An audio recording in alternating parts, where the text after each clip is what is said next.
Hello and welcome my dear student. कैसे हो आप सब। मैं आज आप लोगों को एक्सरसाइज 3.4 क्लास 11 का हम लोग कंसेप्ट पढ़ेंगे और उसके बाद फिर हम लोग सवाल बनाएंगे। मेरे चैनल पर जो नए हो सब्सक्राइब कर लीजिए और अपने दोस्तों को शेयर भी कर दीजिए।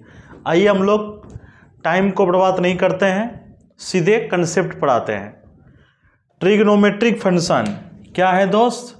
त्रिकोणमितीय फलन। ए फंक्शन विच इन्वॉल्व्स, ऐसा फलन जिसमें ट्रिग्नोमेट्रिकल रेशियो, त्रिकोणमितीय अनुपात मौजूद हो। ऐसा फलन जिसमें त्रिकोणमितीय अनुपात मौजूद हो वह इसको हम लोग क्या बोलते हैं? त्रिकोणमितीय फलन बोलते हैं। जैसे कि एफ एक्स बराबर साइन एक्स, एफ एक्स बराबर टेन एक्स, ये सब क्या है? त्रिकोणमितीय फलन है। अब उनके बाद क्या है दोस्त? ट्रिग्नोमेट्रिकल इक्वेशन है ना। An equation which involves trigonometrical function of a variable are called trigonometric equation. यानी कहने का मतलब हुआ ऐसा इक्वेशन, एन इक्वेशन, ऐसा इक्वेशन विच इन्वॉल्व्स, जिसमें ट्रिग्नोमेट्रिक फंक्शन हो, उसको हम लोग क्या बोलते हैं? त्रिकोणमितीय समीकरण बोलते हैं। फिर से समझिए मेरे भाई, ऐसा समीकरण जिसमें त्रिकोणमितीय फंक्शन मौजूद हो उसको हम लोग क्या बोलते हैं? त्रिकोणमितीय समीकरण बताते हैं। जैसे कि एग्जांपल लेते हैं, 2 sin square x plus 5 cos x plus 9 equal to 0, sine x equal to 0। ये सब क्या है? हमारा त्रिकोणमितीय समीकरण। सॉरी। अब है हमारे पास जनरल सॉल्यूशन। जनरल सॉल्यूशन क्या होता है समझिए। Set of all possible solution of A trigonometric equation, set of all possible solution of A trigonometric equation. यानी कहने का मतलब हुआ त्रिकोणमितीय समीकरण का जितना भी पॉसिबल हल हो सकता है, जितना भी पॉसिबल हल।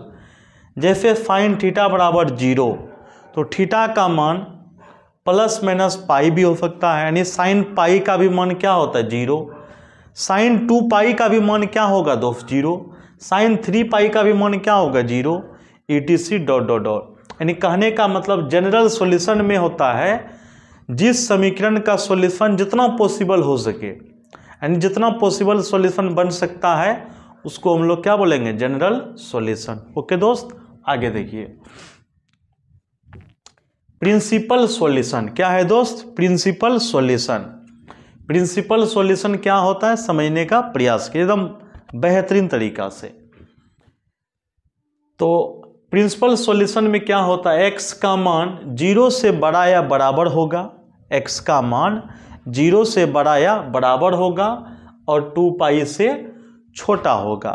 फिर से समझो दोस्त, एक्स का मान 0 से बड़ा या बराबर होगा, 2 पाई से छोटा होगा। x का मान 0 से बड़ा या बराबर होगा, 2 पाई से छोटा होगा।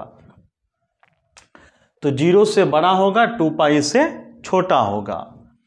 तो फिर साइन थीटा का मान लो क्या है? 1/2 दिया हुआ है सवाल में। ये सवाल है, ठीक है दोस्त। प्रिंसिपल सॉल्यूशन मतलब होता है सारा मान नहीं आएगा, जो इसके बीच में आएगा उसको लेंगे, अदरवाइज को नहीं लेते हैं।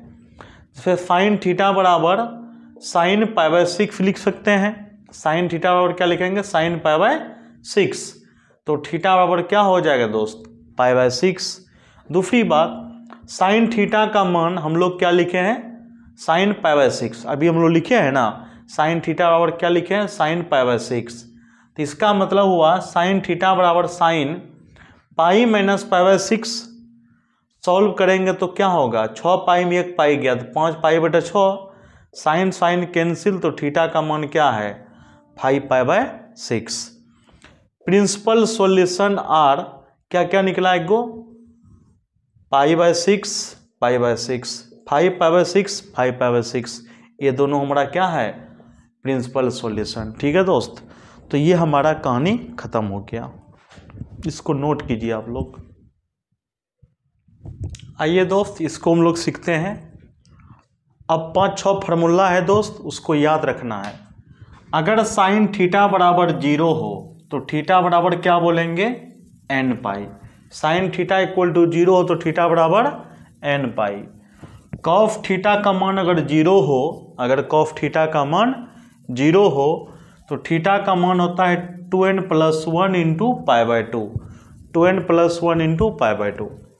टेन थीटा का मान 0 हो तो थीटा का मान क्या हो जाएगा, n पाई। थीटा का मान क्या हो जाएगा दोस्त, n पाई। साइन x बराबर साइन y हो तो x बराबर n पाई प्लस -1 के power n into y, n belongs to integer. cos x बराबर cos y हो तो x बराबर 2n pi plus minus y, n belongs to integer.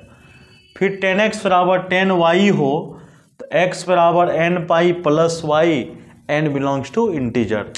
मेरे भाई ये सब सारा कंसेप्ट पूरा कंप्लीट हो गया 3.4 के लिए। अब हम लोग अगला वीडियो में 3.4 के सभी सवाल कंप्लीट कर देंगे, तब आपका त्रिकोणमिति पूरा कंप्लीट हो जाएगा। फिर हम लोग कॉम्प्लेक्स नंबर पर चलेंगे। ठीक है, तब तक के लिए हंसते रहिए, मुस्कुराते रहिए। कल हम लोग मिलते हैं। जय हिंद।